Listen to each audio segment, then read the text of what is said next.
বন্ধুরা, আমার ছাদের সবজি বাগান থেকে যে থানকুনি পাতাগুলো তুলে নিয়েছিলাম, সেই থানকুনি পাতা দিয়ে আজকে আমি একটা নতুন রেসিপি করব। এই থানকুনি পাতার বড়া আপনারা কোনোদিন খেয়েছেন? দেখবেন খেয়ে কত সুন্দর লাগে। থানকুনি পাতাটা আমি ছোট ছোট করে কেটে নিচ্ছি।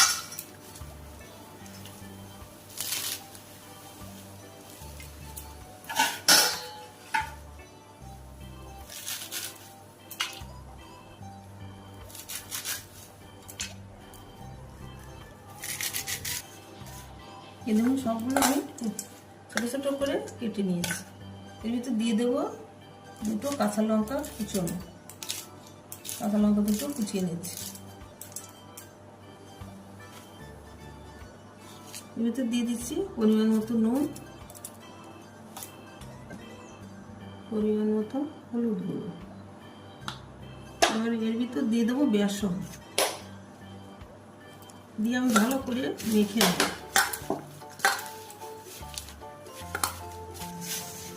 এর ভিতরে একটু জল লাগবে, একটু জল দিয়ে দিচ্ছি।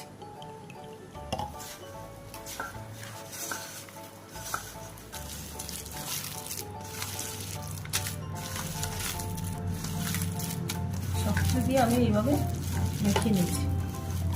এখন আমি এগুলোকে বড়া করব।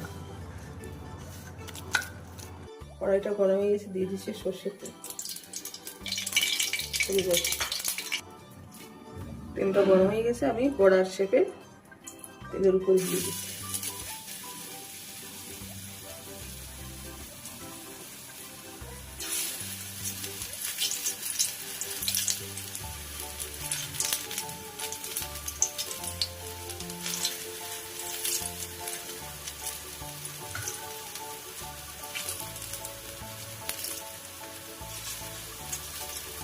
আপনারা যে কোনো শেপ দিয়ে তৈরি করতে পারেন এই বড়াটা। আমি চ্যাপটা চ্যাপটা আকারে তেলের উপর দিয়ে দিই।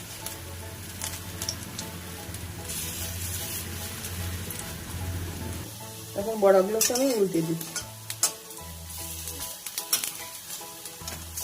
এক পাশ লাল লাল হয়ে গেছে, অন্য পাশ আমি উল্টে দিচ্ছি।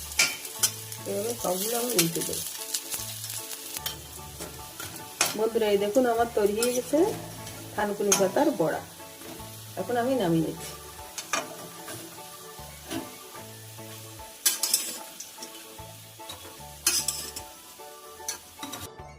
বন্ধুরা, ভিডিওটি ভালো লাগলে লাইক আর শেয়ার করবেন, আর আমার পেজটিতে ফলো করবেন। দেখা হচ্ছে পরের ভিডিওতে। সবাই ভালো থাকবেন। ধন্যবাদ।